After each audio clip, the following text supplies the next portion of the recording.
Madness. Pure, unadulterated madness, nightmares, and horror. Tales of incomprehensible lunacy. They say that a sick thought can devour the body's flesh more than fever or consumption, that awareness is the enemy of sanity, for once you hear the screaming, it never truly stops. You will forget who you really are, slowly grow delirious, and die, trapped within the infinite abyss of darkness, forgotten and alone. But every story, no matter how gruesome or otherworldly, has an origin to call its own. They wouldn't be complete without an origin, a cradle of unholy life. Unfortunately, it isn't always obvious where the cradle itself originated from. For example, you might be aware of, say, a monster's existence as well as its birthplace. But who or what fabricated said place? The further you dare to go back, the more mysterious and cryptic a story often becomes. Those rules also apply for the story of Outlast, believe it or not, and because of that fact, it is sometimes necessary to stand still and look back in order to ponder a little. If we wish to gain enlightenment, we must first examine the things we've learned up until now, thereby eliminating the need to talk about them while playing the actual game, which would just be bothersome. And what better place to start at than Mount Massive Asylum, home for the criminally insane, located in the remote mountains of Colorado, established in 1967. During its early years, the asylum mostly served as a facade, a curtain to cover up the illegal activities of the CIA, which had already begun in 1945 at the end of the Second World War. Back then, the so-called Office of Strategic Services, a United States intelligence agency, better known as OSS, initiated Project Paperclip. Its purpose, to recruit scientists from Nazi Germany.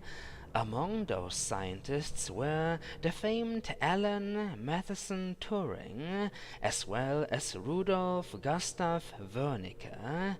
Their conducted research would eventually end up laying the very foundation for the CIA's top-secret project known only as MKULTRA. And yes, by the way, I've been mispronouncing that word ever since we stumbled upon it the first time. Ever since we stumbled upon the first document related to it. Quite embarrassing.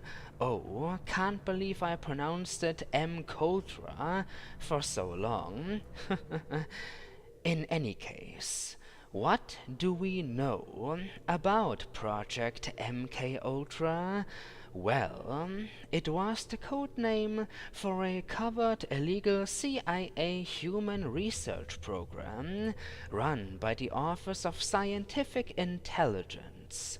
This official US government program began in the early 1950s, continued throughout the 60s, and used thousands of both US and Canadian citizens, often hospitalized patients and prisoners, as test subjects for a large variety of experiments, in most cases against their will.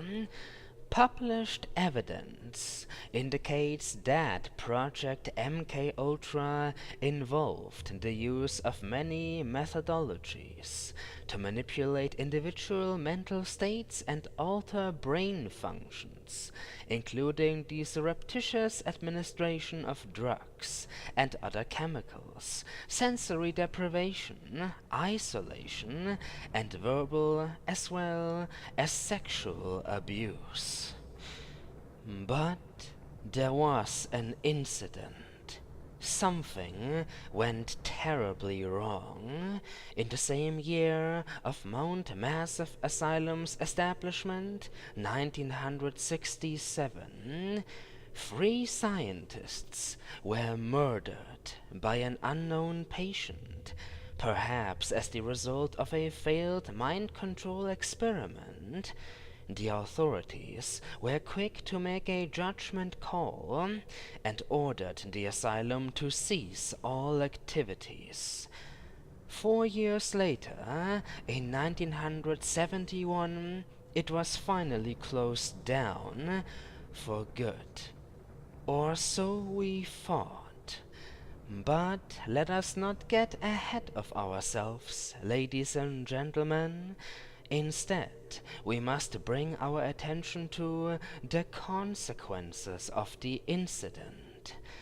Over the course of the years following its occurrence, Project MKUltra began to slowly crumble apart. Not just that, though, it also managed to attract unwanted public attention little by little. CIA Director Richard Helms thus ordered all MKUltra files to be destroyed. In 1972, they decided to abandon their research as well as the asylum itself in order to cover up their hides. Just like the introduction of Outlast told us. A small number of documents, however, survived, scattered throughout the now silent halls of the once bustling funhouse for the criminally insane. Oh, if only they had been taken care of as well. If only they had been destroyed along with the rest. If only. 37 years later, the Murkoff Corporation, one of the most powerful commercial entities in the world, reopens Mount Massive Asylum under the guise of a charitable organization in 2009, long after the whole MKUltra business took place. Their intentions? To conduct illegal experiments on patients with the sole purpose being profit. Sounds slightly familiar? The following might as well. Eventually there was an incident several years later. Something, once again, went terribly wrong. But this time, a creature from the great unknown got summoned into our world, and a lot of people died. No, seriously, a lot of people, not just 3, more like 300. Scientists, doctors, security guards, office folk, patients, all dead, their blood on the hands of the so-called variants, former inmates of the asylum who suffered under Murkoff's experiments, as well as the ghostly hands of the mysterious Wall Rider, a thing that shouldn't exist. And yet it does, and it is out of control. Which brings us back to the current moment in time. Mr. Miles Upshur, investigative reporter by trade, is stuck in the very middle of the whole disaster. Never alone, always being hunted. Poor bastard. You should never have come to the asylum, Mr. Miles. You should never have responded to that anonymous email. It's interesting, isn't it? How we know so much about the story of Outlast, but at the same time so little. What is the Wall Rider supposed to be? A monster? If yes, where did it come from? Dr. Wernicke's research, apparently, but Dr. Rudolf Gustav Wernicke happens to be dead. Did Murkoff create the Wall Rider from the notes and documents he left behind? If yes, how? How do you create some sort of ghostly abomination that can float through walls and tear apart humans in the blink of an eye by the dozens? Why would you want to create something like that? And how? How is it connected to both lucid dreams and the so-called morphogenic engine? Perhaps this engine created the Wall Rider? The engine that William Billy Hope, Chris Walker, and many other patients got to experience? Possibly. I am willing to assume that Murkoff created a unique type of machine that is capable of altering humans. But the variants are failed experiments, are they not? So only very few became acceptable test candidates for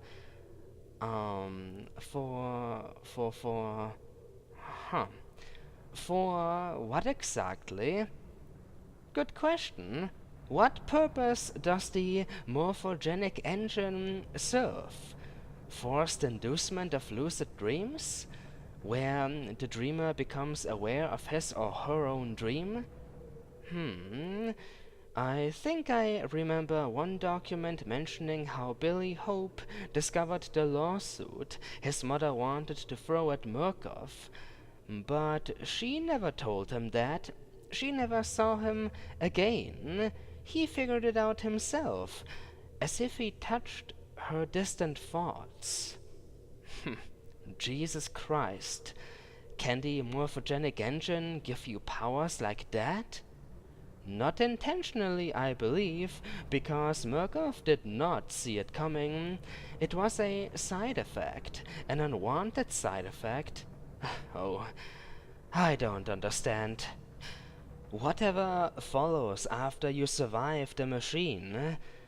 Murkoff knew they were walking on thin ice. Another document mentioned an increase of violence among the patients thanks to the morphogenic engine therapy, getting closer to producing working models. Whatever that means, and there would almost certainly be further casualties. Casualties among the staff or the patients? Oh, Christ almighty, so many questions. I need answers. More answers. What else do I got? Well, a third random note of good old Dr. Richard Traeger mentioned that, and I quote, "This thing went tits up on account of that Billy kid." Billy? William Billy Hope. Let me think. What if they threw this Billy into the machine for the millionth time, but he started resisting, and then he somehow took over? Yeah, he started messing with the machine, and then all hell broke loose thanks to his powers. An act of revenge against Murkoff, pretty much. So, is he still in the machine? I assume that nobody ever removed him from it, 'cause, they all died. But how does the Wall Rider play into it? What is the Wall Rider? What is it? How is it connected to Billy, to the machine, to the asylum, to Murkoff? How? To Dr. Wernicke? How? Bloody hell. I do believe that we are still lacking certain important pieces of the puzzle, and without them we won't be able to complete it anytime soon. Well, what is the moral of the story so far? Never try to play God. I don't care who you are, Murkoff, Umbrella, whatever, do not play God, 'cause it never works out. Murkoff had armed fricking soldiers on standby, but they got torn to fucking shreds. How much more of a hint do you need in order to get your head around that creating monsters won't yield positive results? Hell. What if the creature cannot be contained anymore, or destroyed even? It would mean that the world is doomed. What if the Wall Rider manages to reach civilization? Good lord. Its escape would spell out doom for the entire human race. Oh dear. Well, we've been talking for quite some time now, haven't we, ladies and gentlemen?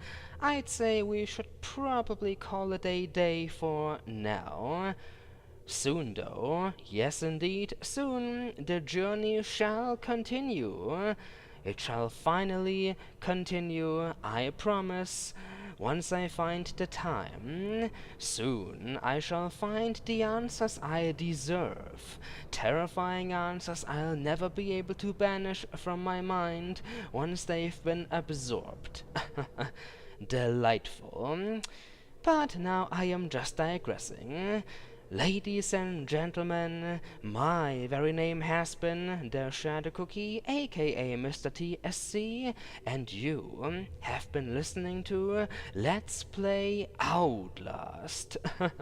Technically, more or less, Let's Play Outlast Audiobook Edition, episode number 29.5. And I shall see you all next time. Thanks for watching. Have a nice day. I hope that some of you missed me. And if you did, thank you, thank you, thank you. Soon I shall try to record some more videos.